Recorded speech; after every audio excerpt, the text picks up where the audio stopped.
Hello there, welcome back.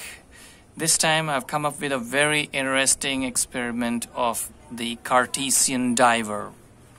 You must have seen submarines sink and rise in seawater. Have you ever wondered how does this happen?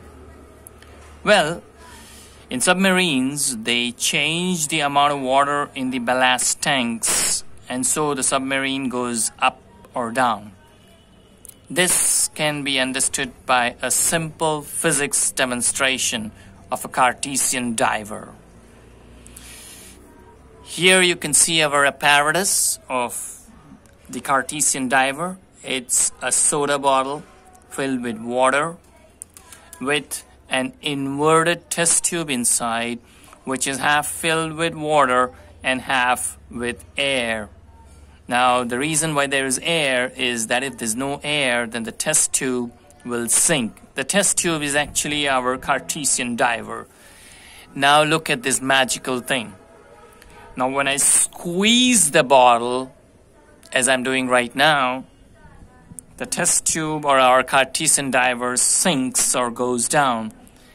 And now see, I'm unsqueezing it and our Cartesian diver comes up, or it rises to the top. This apparatus had probably been discovered by René Descartes. Yeah, the same René Descartes which we know of the Cartesian geometry.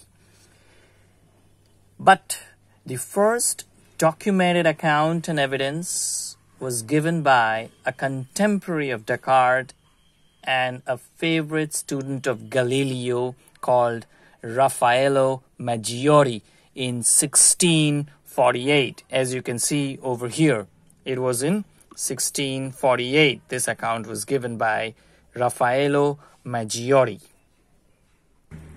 The René Descartes I was talking about and Raffaello Maggiore, who was the favorite student of Galileo.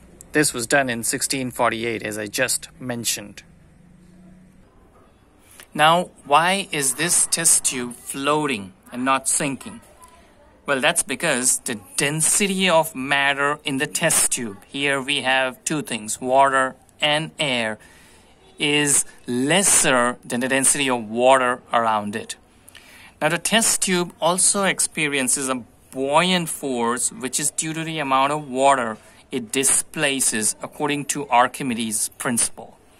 Archimedes' principle states that the buoyant force experienced by any immersed solid can be a partially immersed solid like a boat, or it can be a fully immersed solid like, let's take a submarine. It can be fully immersed as well.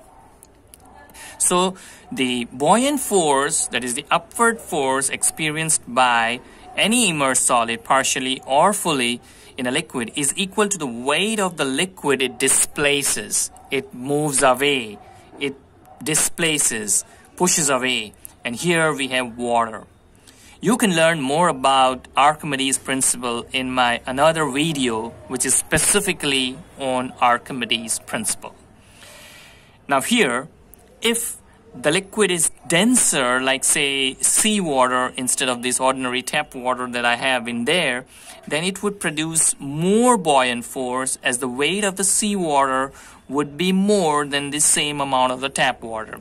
If we immerse this test tube in this tap water or in seawater, whichever water we immerse, the amount of liquid, tap water or seawater, that it would displace would remain the same. But in case of seawater, the weight of that liquid would be more because it would have dissolved salts in it. So it would produce more buoyant force than this tap water.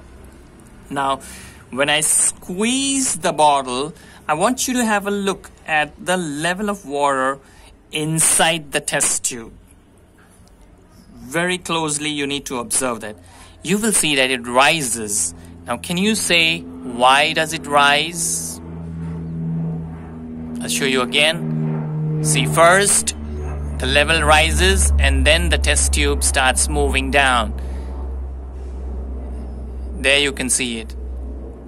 When I compress it, the level rises. Now the explanation for this is very simple. Now water is not much compressible as liquid molecules are very closely packed to each other, but they can move around each other. But look at the air inside the test tube. Air is gas, and gases are highly compressible. As you can see, even over here, gases are highly compressible. Now, when the air gets compressed, in this particular case, when the air gets compressed, as you can see here, the water enters the test tube. Now, when water enters the test tube, what happens is the density of the test tube increases. See? And when the density increases, it becomes heavier, and so it sinks. Here I'm showing and explaining it again. When I squeeze the bottle, the air gets squeezed, water enters the test tube, and it goes down.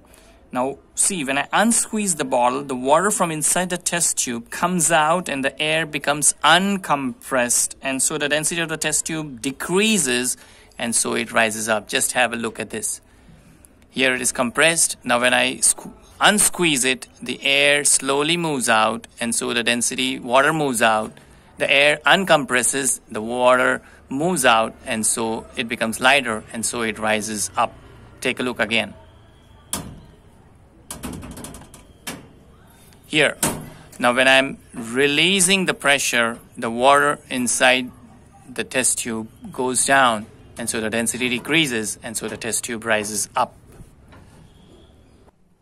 This is actually what happens theoretically. Density inside the test tube is mass upon volume. Now the volume of the test tube is constant. Alright, so when I squeeze the bottle, like I just showed you, what happens is the volume of the test tube is constant, but now the mass increases because the air has been compressed. And when air compresses, water enters the test tube. And so, when the denominator remains the same, but the numerator increases, the whole fraction would increase. So the small d here becomes big D because the small m has also become a big M. The mass has increased inside the test tube, and the volume has remained the same. So the division factor, that is V, is remained the same. So the mass increases. When the mass increases, so the overall density, which is the fraction of mass by volume, also increases, and so the test tube sinks. And the reverse happens when I release it, so the test tube rises. I hope that was interesting. Well, this is how the submarines pump in water to increase the density of the submarine into the ballast tanks. So the submarine becomes heavier and it sinks, and when they want the submarine to rise onto the surface, they pump this water out of these ballast tanks, and so the submarine rises onto the surface. I hope it was interesting. Goodbye.